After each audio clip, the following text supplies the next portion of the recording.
They did the Monster Mash. It was a graveyard smash. It caught on in a flash. They did the Monster Mash. All right, hello there, thrill seekers. That was a little bit of the Monster Mash, and that was my sort of tribute or imitation of a version of Monster Mash they used to play on late night Cleveland TV by the horror movie hosts Houlihan and Big Chuck. Watched it a whole bunch of times, and I decided to recreate it. And now you can see, oh no, it's on this side. You can see my special Halloween set. Those are actually the gravestones that didn't work out for our front lawn decorations. They both fell over, and I can't seem to repair them so that they'll stay up. And I don't know if they'll even stay up through the video. But you know, here's the thing. When I die, I want my gravestone to have like a skull on it, you know, and a bat or something like that. I think that would be appropriate for my gravestone. So, the Monster Mash. Oh yeah, that video took ages to make. I thought it would be easy to recreate this piece of this video that was made in probably, I don't know, 1972 or something like that, because I used to see it all the time. I'm sure it was one of their early skits. It took forever. It took like a week to figure out how to make that. Maybe I'll make a video about how I made that video, because it was just crazy. So, I thought since it's October, I'd see how many videos I could make on scary subjects this month. I don't think I'll be able to make a whole month full of videos on scary subjects, and that would probably be boring, but I'm going to see how many I can do anyway. We'll see. And so this will be the first one.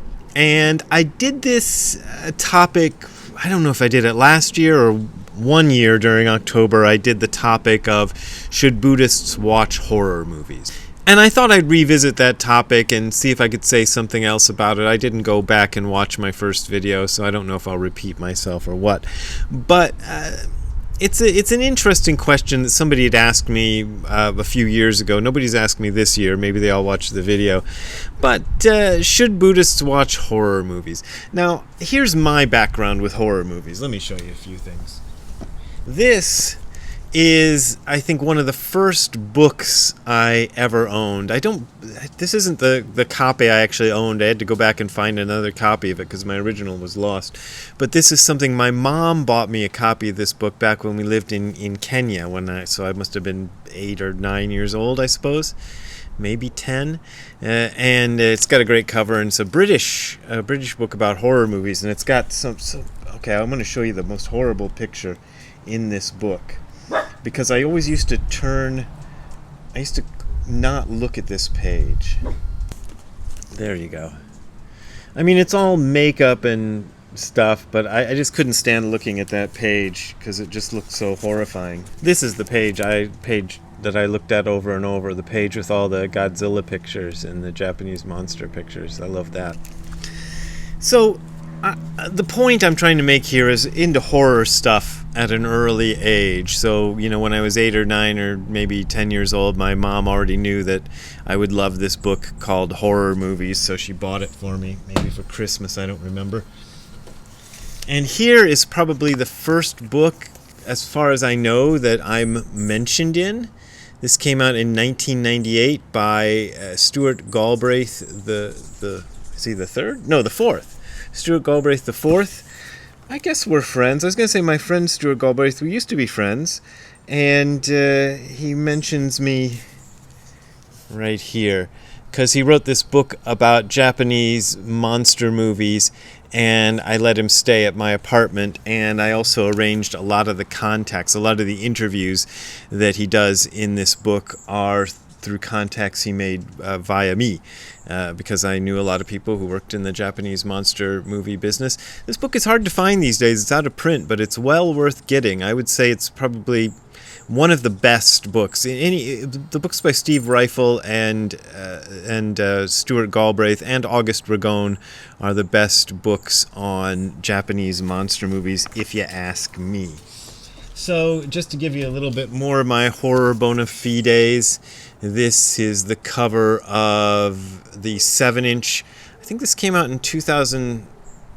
2007, or I don't know when it came out. Came out a few years ago, long after the heyday of the band, but this includes a lot of Zero Defects' early stuff, and if you can find it on Discogs or something, it's well worth getting. I designed the cover, but I didn't draw it. This is by Vince Rancid is the name he used to go by.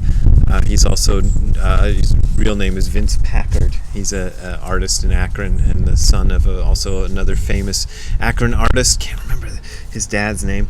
Another one, this is not Zero Defects, but this is a band we used to play with a few times. I believe they were from Toledo, Ohio, Negative Approach. And the reason I have this is because it includes a little poster, which it's kind of hard to see because there's always somebody in front of it, but this is the graffiti. I didn't do this, but one of the members of Zero Defects wrote our name in huge letters at the Freezer Theater, which was in Detroit, and that's where Negative Approach used to play a lot. But the cover is kind of horror-ific, so there's that. And then, just because I found this when I was looking for the other things, I'll show you. This is my friend Alex Wald did this cover, and I actually, because of this cover, I'd seen it in a record store in Japan. I hired him to do some illustrations, some Ultraman illustrations for Tsuburaya Productions, and he's still a friend of mine even now. Basically, because I saw this cover, I'm like, oh, this is the guy. We got to get to do our stuff for Tsuburaya Productions, because he obviously knows the genre really well. So I got a strong interest in horror and the sort of dark side of stuff. I was always much more into science fiction than pure horror. Like, the only sort of horror movie series that... Ziggy's doing something back there. What are you doing back there? Anyway, the only sort of horror movie series that I really got into was Frankenstein, and Frankenstein has a kind of a science fiction. People will argue, people who are sort of into the genre, over whether Frankenstein is horror or science fiction. Sorry, Ziggy. I think one of those gravestones just fell over. They're made of styrofoam. It kind of spooked him. But anyway, so Frankenstein is kind of skirts the genre boundaries. So do a lot of science fiction films and books and things. Alien would be probably the best example of something like that. It's a sort of a horror movie set in outer space. It's also based on a famous science fiction novel called, I think it's called Flight of the Space Beagle by A.E. Van Vogt. I'll go look that up and maybe put something on the screen if I got that wrong. But it's based on an old science fiction novel from the 50s, which I also read. So I'm interested in that stuff. I don't know if cutting to the chase, which I've already done 8 minutes of this video, and that's way too late to cut to the chase. Probably, if you want to answer the question of whether it's good for Buddhists to enjoy horror movies, the answer would be no. I'm sorry, I'm looking for my spot in this book, which apparently I lost, but I'll find it again. It's addressed in this book, which you will probably never find a copy of. I managed to find a copy for a reasonable price, but if you ever find this one, it's going for a lot of money these days. This is Takashi James Kodera's book, Dogen's Formative Years in China, and Kodera was I believe a professor of, he was a teacher of one of my teachers, an academic teacher, not a Zen teacher, but my first Zen teacher had a degree in religious studies, and Kodera was one of his professors. And that's one of the reasons I was interested in getting this book, and also because it contains a translation of what's called Hokyoki, which is Dogen's sort of diary of his years in China. And on page 119, this funny little list starts, which I've referenced on this video channel a few times, I think, and in my books. It's a list of things given by Dogen's teacher in China, Tendo Nyojo, aka Juqing or Ryujing, or there's various different ways to write it in Chinese. There's only one way I know of to write the Japanese one, which is Tendo Nyojo. Sorry, Tendo Nyojo is how you pronounce his name in Japanese. But the Chinese pronunciation must have 5 different spellings. Anyway, he calls him Juqing in here. But he has Juqing, Dogen's teacher in China, has a list of things that one should not do if one is interested in studying the Dharma. And of course, horror movies didn't exist back then, but we can kind of look at this list and get an idea that he probably would have disapproved of horror movies. For example, he says, you must not see mutilated bodies.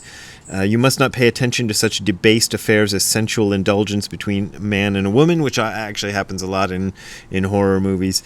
Let's see. You must not see a slaughterhouse, which, people who in those days might go and want to see what's going on in a slaughterhouse might have been the closest you could come to watching a horror movie, which is really horrible to think about. I mean, maybe things have gotten better. We could talk about that. I mean, it is kind of better to watch fake killings in a horror movie than to watch real killings in a slaughterhouse, I would say.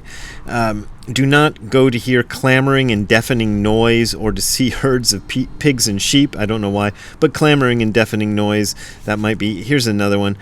Do not go to see large fish, one of my favorite, the ocean, bad pictures, which you could call these bad pictures, horror movies, hunchbacks, and the like. So, among these things, you could probably get the idea that horror movies would be disapproved of. One interesting thing about horror movies, and this is, I don't know if I have let me just say this and we'll see if I have a point. I don't know if I have a point. Is they've changed over the years. I never was into slasher movies. So the other day, last weekend, my wife really wanted us, she's really into horror movies and watching documentaries about serial killers and a lot of really dark things. She's way darker than me. She loves Chucky. Her big thing is Chucky and Leprechaun, that film series. Those are crazy. So she's real into that stuff, and she wanted to watch Halloween, the remake by Rob Zombie, came out in 2007. I had seen the original Halloween back whenever it was new. I was in high school at the time, I think. I didn't double check it before doing this video, but I feel like I must have been in high school when it came out. And I remember being really excited to see it and then really hating it.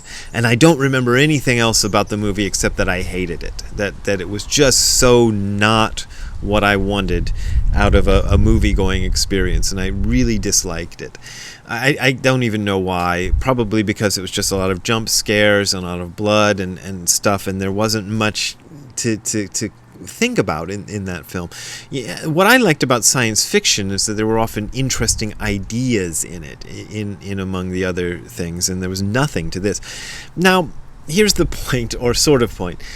What they did in the Rob Zombie remake of Halloween was interesting. In the old days, horror movies... Okay, there goes another gravestone. In the old days, horror movies used to have a kind of morality. Let me explain what I mean by that. It was a sort of twisted morality, but the people who got attacked by the monster would have to anger the monster in some way. They would have to do something. They would have to transgress. The best example I can think of is The Mummy. The scientist or the archaeologist or whatever they are, I guess archaeologist is the kind of scientist, goes and looks at the inscription. It says, here lies Tutankhamun. Do not open this tomb. There is a curse. Never open this tomb. And they open the tomb anyway.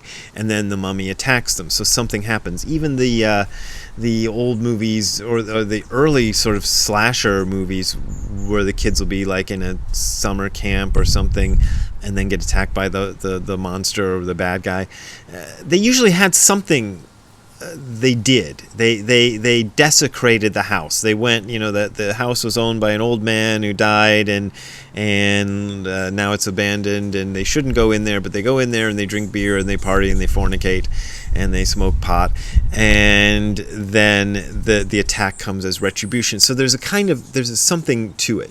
And then they started making these movies where there was just nothing, where people just getting attacked randomly. And that may be why I didn't like the first Halloween, although I can't say I remember it at all, what the plot of the first Halloween. The new Halloween, new as in, well, it was made in 2007, so it's newer than the old Halloween. It's not that new anymore. There is a bit of that. In fact, if memory serves me, I only watched it like 4 days ago, but I think all but one of the people that Michael Myers kills in the movie somehow does something to deserve it. And I put deserve in quotes because it's not exactly a nice balanced morality, but at least there's something. For example, there's some kids who bully him relentlessly at school, and that's the first person he kills. And then he has this evil stepfather who's just terrible, and it's implied that he's abusing the kid and possibly even molesting his sister. I don't know. So that's the next person he kills. But then he kills his sister, who's not really... She's kind of mean to him, but in a kind of big sister way. And then she kills her sister's... He kills her sister's boyfriend, who's actually kind of nice to him. And it just kind of unravels from there. But at least they started off with something. And now today's horror movies don't have that. And I don't know if I'm just a curmudgeon old guy complaining, but I think there was something to that was... At least it had some kind of lesson, even if it was not a very good lesson. Frankenstein played with the laws of God. Godzilla, humans dropped atomic bombs, and that's what awakens Godzilla. These kind of things had some kind of meaning to them, but now they just don't. As far as watching them is concerned and being a Buddhist, like I said, Dogen's teacher would almost surely have disapproved, don't call me Shirley, of watching these things. I watch them. I just told you I watched Halloween. I'll probably watch a few more this season. Halloween, the Rob Zombie remake, I thought was okay. It was entertaining, and it made sense, and it kept me going all the way through to the end. And the problem, I think, with watching those things is what it's putting into your brain. So a lot of people complain to me that their zazen is not peaceful and nice as they'd want it, because they're expecting to take their seat on the zazen cushion and just here I'm going to have an experience of serene serenity and bliss and whatever.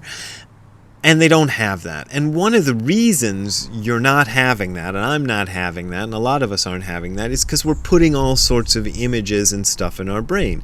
And you all know, or should know by now if you're over the age of 5 or 6, that you put creepy things in your brain and you'll have nightmares. You risk having nightmares about it.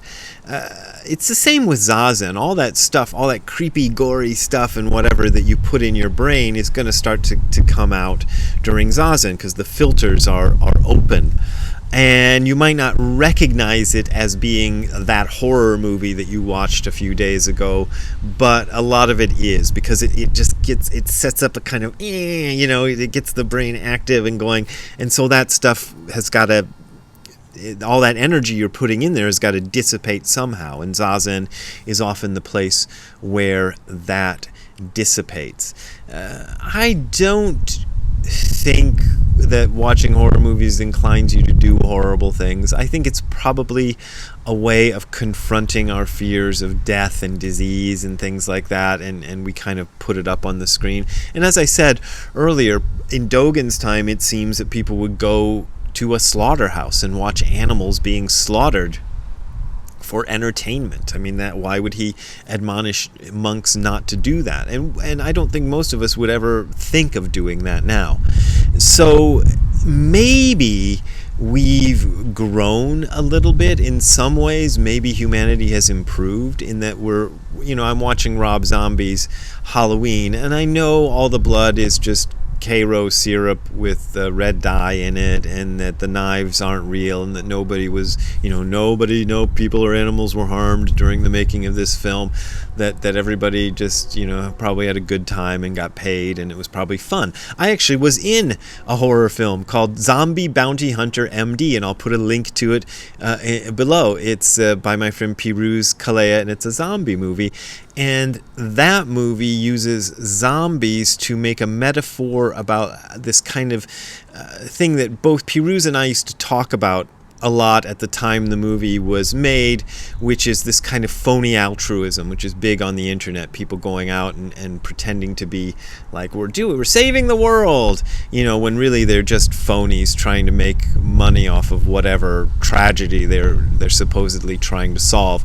That the zombies in Zombie Bounty Hunter MD are used as a metaphor for that. The people of whom I'm playing one, who are supposedly online trying to help everybody stop the zombies, are really just in it for the money and the fame for themselves. Okay, look, there's got to be some Buddhist edict somewhere that says it's okay for us to be killing these things, right? They're harming other people. I guess they're already dead, so they must be reincarnated somewhere else by now. Yes, you're saving lives. You're saving lives. You're a lifesaver. Okay. Now let's get this. Just go on the camera and say that it's okay for us to be killing these things, please. Okay, all right, the first bodhisattva vow is to save all beings from zombies. Now? Okay, Do now? okay. Aim for the head. Can I try? Pretty good. Can I try? You ever been trained? Yeah, I shot a handgun on a soap opera once. So you can use horror movies as a way to address things that are not, killing and slashing and maiming and ghosts and ghouls and goblins and things. You can use it to address serious subjects, and often they are. I got a friend, Norman England, in Japan, who's a big fan of Night of the Living Dead and Dawn of the Dead, and he makes claims. I don't know if I buy it exactly. Sorry, Norman, if you're watching this, but that these movies have a deeper message, and maybe they do. Maybe I just didn't get it when I saw them, but often that's the case. So I don't think it's a terrible thing to do, but who knows? It's probably going to affect your meditation practice if you choose to watch films like that. Though I don't know if feeding yourself on a steady diet of films about Buddhism and the Dharma is really going to be that helpful, because a lot of the films about Buddhism and the Dharma are complete garbage, So I don't know that that's going to be a good solution to your problem. But there you go. I've wasted a lot of your time talking about this. I hope I've said something at least entertaining, if not enlightening, here about the subject. It's a subject I'm interested in, and we'll talk. I'll see if I can come up with some more horror themed or scary themed topics for this month. We'll see. The sun is starting to burn my ear, so I'm going to leave you there. If you want to donate to me renting more horror movies, you can go to the URL that you're seeing below, which is hardcorezen.info/donate. That is hardcorezen.info/donate. There you will find links to my PayPal and Patreon accounts. Those are my main and usually only ways of making a living, and I appreciate your support. But as always, you don't got to support me if you don't want to support me. We will see you next time. Have a good time all the time. Stay sick, turn blue. That's what my favorite horror host, the Ghoul, used to say. Bye. Hey Ziggy, what do you think of horror movies? I was going to put this in the video and I forgot. When we were watching Halloween, Ziggy was in the room, and I think he was kind of disturbed by all the screaming and the loud noises and things like that were going on the TV. So if you're watching horror movies with your pets, be aware that they might be affected by that. Hey Ziggy, let's go in and not watch a horror movie, okay? We'll just edit this video, okay?